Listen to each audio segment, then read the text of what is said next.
అందులో ఆ హత్యలో పాల్గొన్న వ్యక్తి పలానా చోట నేను కదిరి వెళ్ళి గొడ్డలు కొనుక్కొని వచ్చాను అని చెప్పి స్కెచ్ మొత్తం పూసగుచ్చినట్లుగా ఏ గంట ఏ నిమిషం ఏం జరిగింది ఎవరితో చేసాం ఏంటి అనేది ప్రతి ఒక్క పాత్ర కూడా ఆయన కళ్ళకు కట్టినట్లు ఎక్స్ప్లెయిన్ చేసిన వ్యక్తి అతను కనుక అప్రూవర్గా మారకపోతే అసలు ఈ కేసు ఏమన్నా ఉండుంటుందంటారా?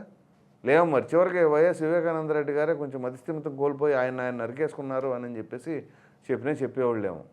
సో అంత బలంగా అప్రూవర్గా మారిన వ్యక్తి నిలబడినప్పుడే ఈ కేసు ఇలా నిదానంగా అదేదో తెలుగు సీరియల్ లాగా సాగుతూ ఉందన్నమాట.